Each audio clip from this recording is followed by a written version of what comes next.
Hello, everyone, and welcome back to the latest edition of the Jake's Take with Jacob Elyachar Podcast.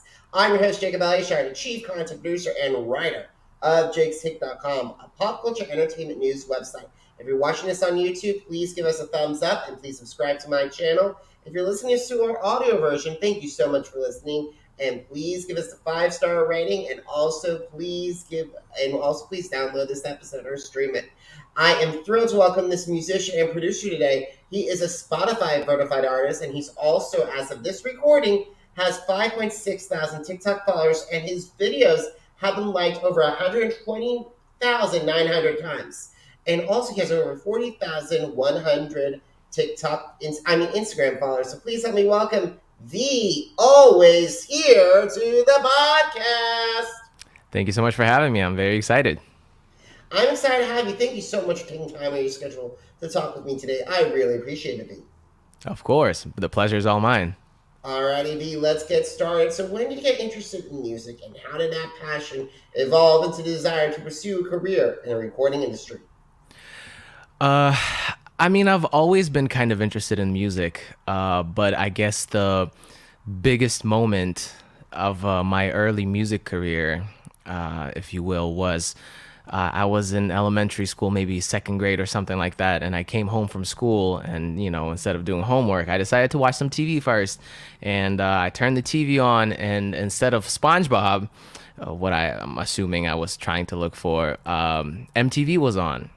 And back when they used to play music videos back to back nonstop, and I just sat there in awe, just watching. I don't even know how long I spent there. I don't even know how long I was there for. And I remember just really thinking, wow, I want to be just like them. I want to be just like that. I really love the music. I could not, I was born and raised in Russia, speaking Russian. So I couldn't even speak or understand English, but it sounded so cool. And I was like, I want to be just like that one day. And that was the biggest moment for me. And the moment I realized I want to pursue it as a career, it's back in the day, maybe even now a little bit, when you share that with people, they tend to kind of say, oh yeah, it's very difficult, almost impossible, good luck with that, and stuff like that.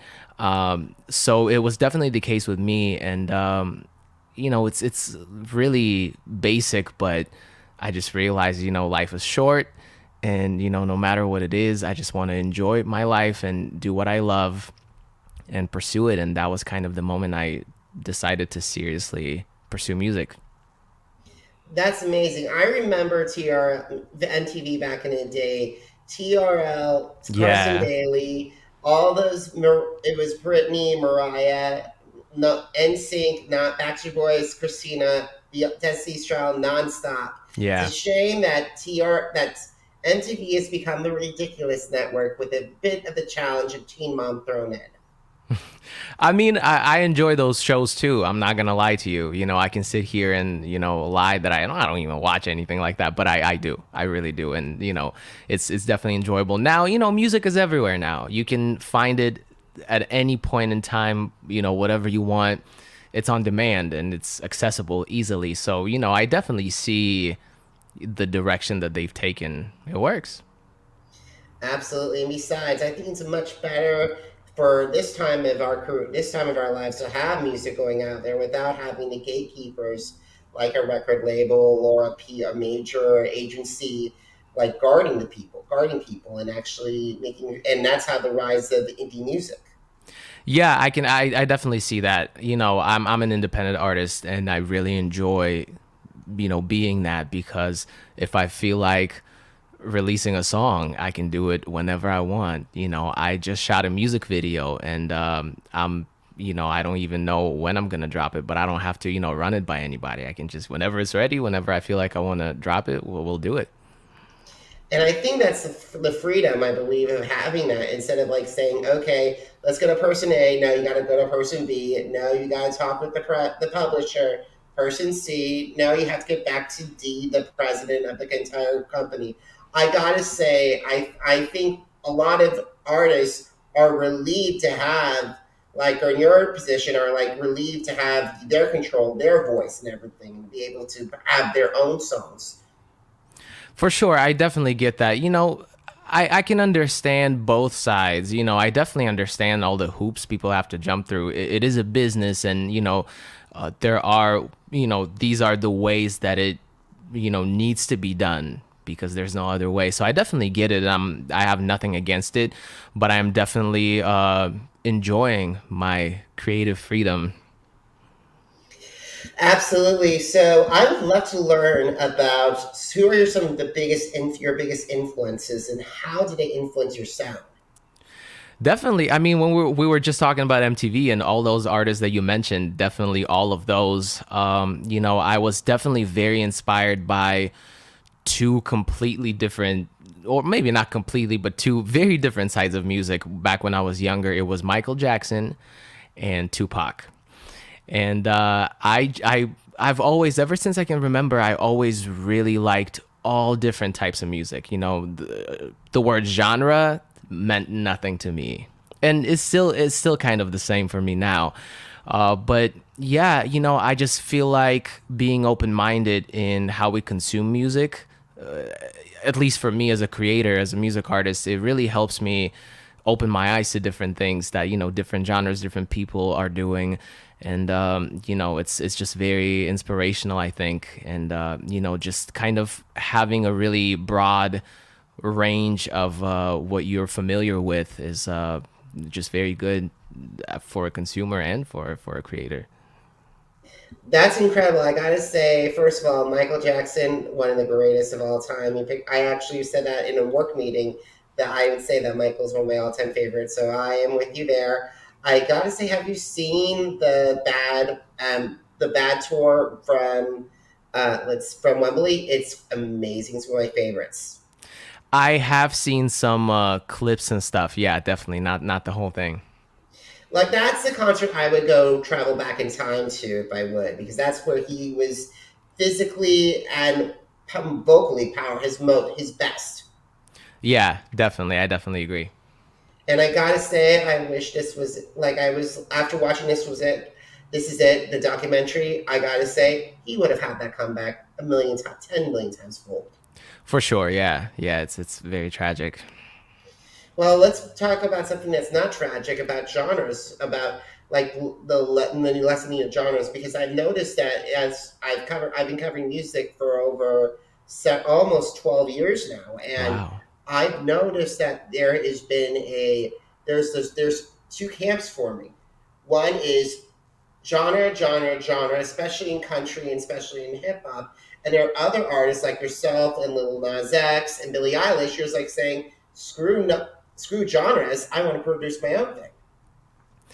Yeah, I just feel like it's more fun. Like I get the whole business thing, but as you mentioned, Lil Nas X, Billie Eilish, they have shown us that it is possible. But before I would go to these meetings with all these labels and stuff like that and industry people, and I was always told one thing: find what works and stick with it. One genre, a very clear branding and stuff like that, which I understand. But it wasn't fun for me. I always loved exploring different things and making music that I would want to listen to as a consumer first and foremost. So yeah, it's definitely it's just more fun this way. I totally understand. I totally agree. I love hearing that. So let's talk about some of the challenges that you faced breaking into the recording industry, and how did you overcome those obstacles? So I think, and I've talked about it before many times with my friends and stuff like that. I think the biggest challenge in the music industry or pursuing a career as a musician is figuring out how to advance your career, but also have fun at the same time and challenge yourself and try new things because we're living in this day and age now where social media, the number of likes and views is very important, but it comes with the territory of I found something that went viral, and if I want to keep those views and keep those subscribers and whatnot, I better stick to the same thing. And, it's great. And I completely understand how effective it could be. But, it's just finding this balance between killing it from the business side, but also really having fun and enjoying it and making music like no one is listening to it, just for yourself, and really enjoying the process and enjoying the ride. It is a bumpy ride, of course, but the ability to really enjoy the journey and the process, I think it's so crucial, because obviously not everyone makes it, in the industry, and not everyone becomes an A-list artist. And if you only think about that, I feel like it's, you're more likely to give up when it doesn't work out, from the first, second, or third try. So I think the ability to really enjoy the journey and just loving what you do and appreciating every single moment. It doesn't matter if you packed an arena or a little club, all of that is just so enjoyable and so fun. And I feel like the ability to recognize that and see that is the hardest thing, especially in this town in Los Angeles. It's the hardest thing for people to do. And I've noticed that there's a lot of people, like a lot of recording artists today, especially top 40, like Justin Bieber, Shawn Mendes, they have actually taken breaks to say, I am completely exhausted.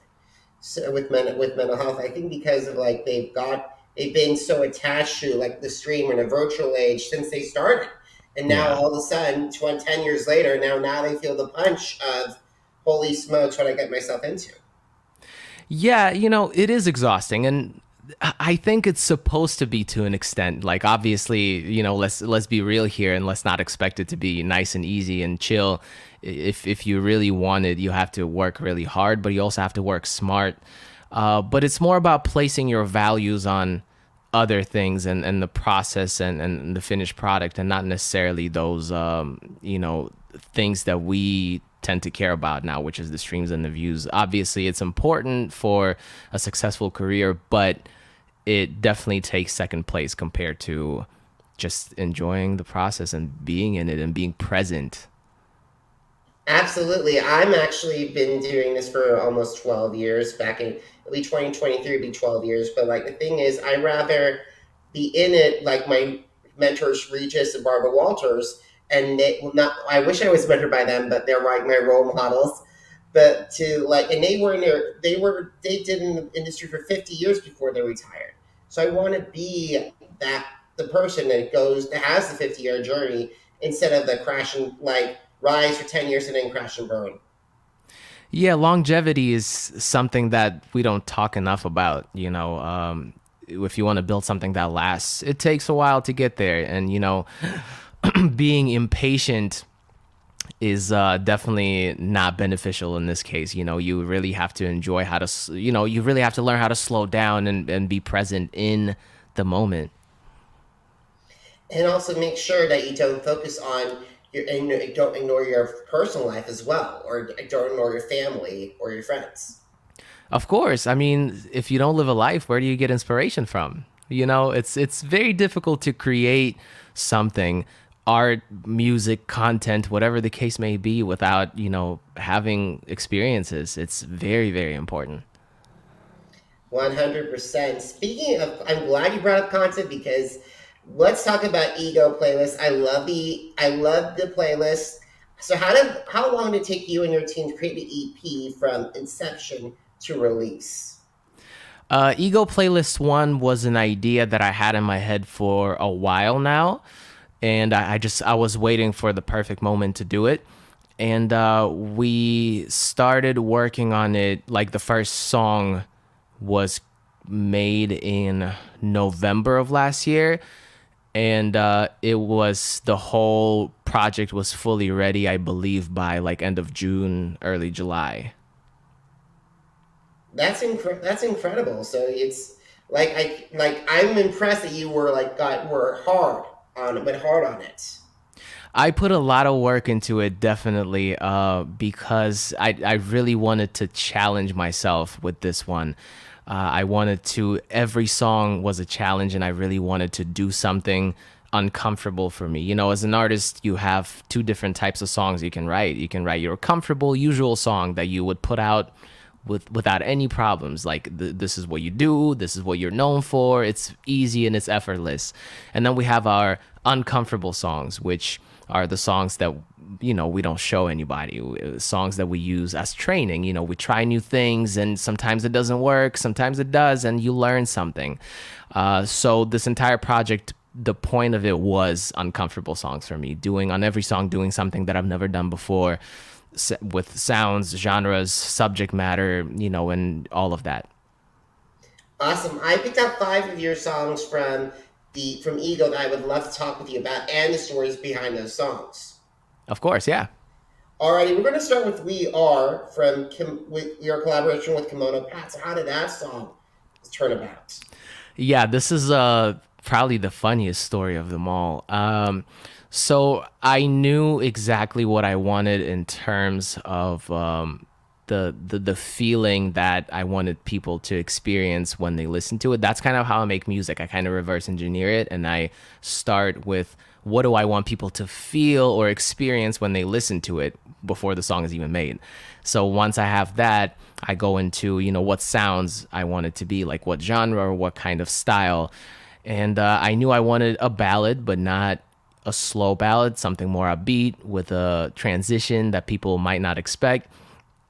So once I got that figured out, I had to go and do some grocery shopping. So I went to the store, and while I was waiting to check out in line, these two women were talking behind me about like their friends, and they were like, it was something like, they're so stubborn. It's so clear that they have feelings for each other and they really want to be together, but they're just so stubborn they won't admit it. And I wish they would just, drop their pride and actually, allow themselves to be happy together. But I guess that's just not who they are. And I had to check out real quick, drive home, and get in the studio and write that and make that. So, the story, that's the story. Two people that are in love and have feelings for one another, but for certain reasons they can't drop their pride and can't say it openly, and they're ultimately are getting in the way of their own happiness. Like that's not who we are. That's just not who we are. That was a great song, and and it's amazing how much a grocery store can make an impact on a recording artist. I told you, finding inspiration everywhere in life is such an important skill, and it took me a while to learn. But it doesn't have to be something. It doesn't necessarily have to be something you went through. You're always gonna take the outside stuff, and you're gonna find a way to tell the story from your perspective or from your lens. But at the end of the day, you can find inspiration anywhere. Absolutely. So let's talk other side. Other side, so this song was inspired by an anime that I watched. It's called My Dress Up Darling.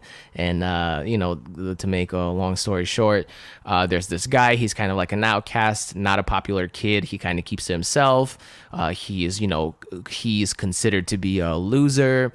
And somehow he crosses paths with this popular girl. She's beautiful, popular. Everyone wants to be with her. And they kind of start, working together on cosplay costumes for her, and they develop feelings for each other. But this one line that he said in the show, the main character, he was like, I can't believe it. She lives in a completely different world for me. And I was like, wow, she's living in a completely different world from me. And that's how the concept came about, Other Side. I love hearing stories like that of especially two different people from two different backgrounds come together. Of course, I'm a hopeless romantic, so I live for stuff like that, and I eat it up. And some people might say it's corny, but I love it, and I would sit there and watch, and I would cry, and I would experience all of those emotions with them. Awesome. I was listening to Getaway before we got on this call. It's a wonderful song. Thank you so much. Getaway is, oh man, I don't want to put nobody's business out in the open, but a person I know was in a toxic sort of relationship, and it's never black and white. It's always very difficult, when you put them in, when you put yourself in their shoes. It's always difficult to make that decision and say it to yourself and admit it to yourself. So the song was kind of inspired by a conversation that I had with this friend, and what they said. It's not going anywhere. I gotta get out of this. I gotta get away. I just want to run and never look back. And and I pictured it in my head right away, like driving really fast at night or running through the city, trying to get away from. It's kind of like getting out of a relationship, but from like an action movie type of perspective. Chasing scenes, really, everything is really fast. It's at night, and that was kind of the concept behind Getaway. Which is great. It's like I love those kind of chase music stuff. Yeah, for sure. I wanted it to be fast and kind of dark, you know, and to really make a dysfunctional relationship look like or sound like an action movie. That reminds me of Weeknd's latest album. That was incredible, techno and dark. For sure. Yeah, definitely. Absolutely. So let's talk about Maybe. Yes, so maybe was a little different for me. Maybe started out as a pitch for a different artist, but they didn't take it. So I decided to take it for myself. But I just wanted, I wanted to bring this particular genre back, which is drum and bass. I remember when it was big, and I really enjoyed it. I really, really enjoyed it. It was really fast, and it just kind of goes up and stays there the entire time. So people can dance, have a good time, yeah, that was kind of the idea behind it. Maybe it was a little, forward for the artist that I pitched it to. But it worked out for me. I just kept it, and I love this song so much. I wanted it to be very different. I was writing it for a female artist, so it's a little higher than usual for me. But it worked out. I didn't change anything. That's the original one that I submitted. And sometimes rejection can be good. Look at Sia's This Is Acting. She picked up songs that people rejected, and like Beyonce, Rihanna, Britney, J-Lo, and Shakira, and look what it turned out. It turned out wonderful. And she is amazing. She's amazing. So definitely, rejection for me is it's not a big deal. Especially when it comes to like pitching songs. Oh, if you don't want it, I'll take it. It's hard for me to give it to you anyway. So It seems that all is fair in love and war in the record industry. for sure, definitely. I make music that I really enjoy, and it doesn't even matter what the breakdowns or the requests are. I make the music that I like. So if the artist doesn't like it, well, I like it, so I'll take it. Awesome. So let's talk about the title track and the final track we're going to be talking about, which was Ego with Ian 360. Yes. So this was the last song that I made for this project, even in just the order of how they were made. And for this one, I wanted it to be really frustrating. Like I wanted people who experience this to relate to it, the feeling of frustration in love and relationships. And I don't know if you noticed, but the main line of the chorus in Ego and We Are is exactly the same. I don't know what you want. Wow. And that was that was my idea to kind of show people that the journey of this project took us back to square one. Nothing was resolved, nothing was fixed, everything kind of stayed the same. And first of all, I did not notice that. Thank you for pointing that out. But I got to say, that was a brilliant idea.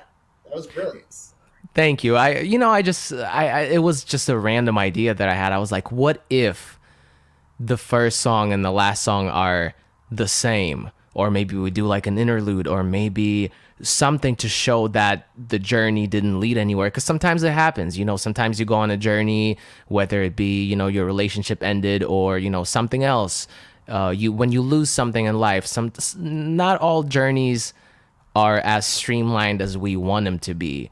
And sometimes it takes longer. Maybe by playlist 3, there will be some kind of resolution. But, I really wanted to show that it's okay to not see fast growth or fast results just in life in general. Sometimes it takes a little longer. Sometimes you go through all of these things and you don't learn anything, or maybe you learn a little bit, but not as much as you definitely expected. So that was the idea behind it. And not to mention sidetraction, because as of this recording, Rihanna dropped her first solo single in 6 years, Lift Me Yeah. Up. Took a long time. For 6 years is a long time to not drop music. I mean, she was busy. She was busy with other stuff, but I definitely listened to it last night, and I loved it. I added it everywhere, and I'm gonna definitely listen more. I thought it was a beautiful tribute to Chadwick and to Takala. It was wonderful. I gave it an A on my blog. So, but Yeah. enough about Rihanna. We're here to talk about UV.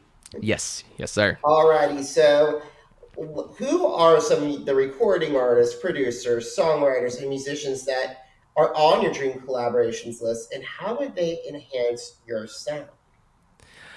Yes, I do have a list. But I it's always very fascinating and exciting to me to, or for me to collab with other artists because, I'm very self-sufficient in how I create music and I'm very protective over it because I take care of everything from nothing to a finished product. I produce, I write, I record, I mix everything. So I'm building a world. With each song, I'm building a world that's my own. And, it's mine only.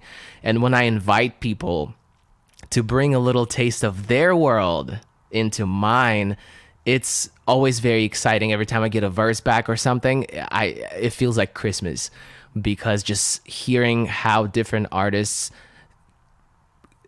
understand and see my world is just very exciting.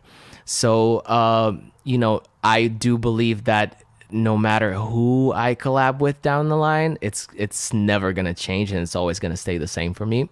But with that being said, I do have a list, kind of like a bucket list, a dream list of collabs that I definitely want, and it's definitely a plan to whenever I go and sign with a record label, if it's right. I'll just airdrop them the list and do whatever you want with it. But definitely, some people on my list are T-Pain. I've always been a fan of T-Pain, and even when he was first starting out, and even now, I still listen to his new stuff. I think he's incredibly talented, and just he pushes the boundaries of, the music and that he makes in different genres and stuff like that as well. So the next one is. I don't want to call it a guilty pleasure because I'm very open about it, but I really, really love Blackpink. And if you follow me on Twitter, you definitely know that. But yeah, it's something I've never done before and never even thought about it, about a collab with a band, not just one artist, 4 people and myself on the same song. How would I even structure that and make it work? It's very exciting. It's a very exciting thing to think about for me, and I'm just a big fan. I'm going to their show in LA in November. I'm very excited. Yeah, so Blackpink is definitely one of them. Let's see who else. I can open the list and take a look. I don't want to take too long, but Kehlani was always someone that I wanted to collab with as well. She did a fabulous job with Babyface on his album Girls Night Only. Girls Night Only was great. Girls Night Out, not Girls Night Only. Girls Night Out. Yeah, and I know if her and I make a song, oh my God, we can go crazy and do something crazy on it. Absolutely. But yeah, honestly, a lot of different people. Ed Sheeran as well, because he's just everywhere on every song with everybody on every genre, and I just admire that. Yeah, it's a big list. Ed had a big year. Camila Cabello's Bomb Bomb, and now there's been rumors that he is collaborating with Dolly Parton. It's incredible. Yeah, he's been killing it low key, and he's very quiet about it, but he's everywhere. every Friday he's on those playlists with someone, and it's incredible. I really admire that, and I definitely want to be more like him in that regard, and be open minded about the music that I make or the music that I'm on, for sure. Absolutely. I would love to see him in concert one day. And I really hope he's one of the artists for Elton's final show. Yeah, me too. Yeah, I saw Elton live. He did an incredible job. It was back in 2018, Madison Square Garden for his first one. And I was, even though I got to see was behind him, like seeing him perform by his back, it was one of the best shows I've ever seen. That sounds incredible. Alrighty, so one of the one of the questions I have is, how are you so successful on Instagram and TikTok? Because I can get into TikTok because I'm worried that the algorithm's going to take over and it's going into the spiral out of control. But Instagram sucks my time. So, what have been some of the successes that you've had creating content and engaging not only your followers but also increasing your base? Well, thank you so much for saying that. I don't think I'm doing well at all. TikTok just hates me for some reason, but I keep it pushing. It's taking the focus off the numbers and just creating content that you enjoy. I'm having a lot of fun making that content, those little silly videos that I make. It's definitely, I'm not trying to promote anything or grow my base or promote myself.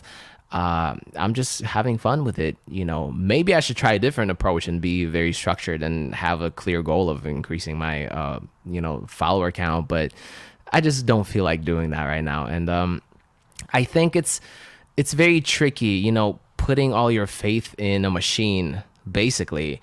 And it could lead to a lot of heartbreak and disappointment. So I try to, do the only thing that I can control, and that's how me enjoying making it and putting it out.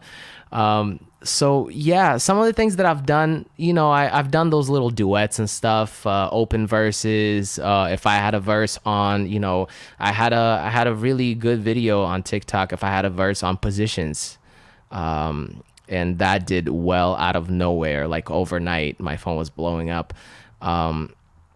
But I wasn't even trying to do that. It's so I don't know. I don't really have any advice on the social media side.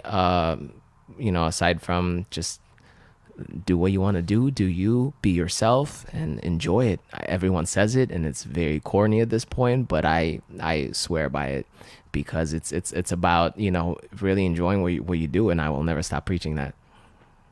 Absolutely, and it's the truth too. Yeah, I mean, it's definitely effective in the way that I don't feel exhausted or super exhausted. I don't feel burnt out. I feel great. And, every time I open TikTok to upload something or film something, I don't have this feeling of dread or like, again, I do it because I want to do it. So from my perspective, it seems to be healthy and, working properly. We'll see how, we'll see how the algorithm and everything works out for me. Time will tell, I guess. Absolutely. So last question. Are you ready? Yes.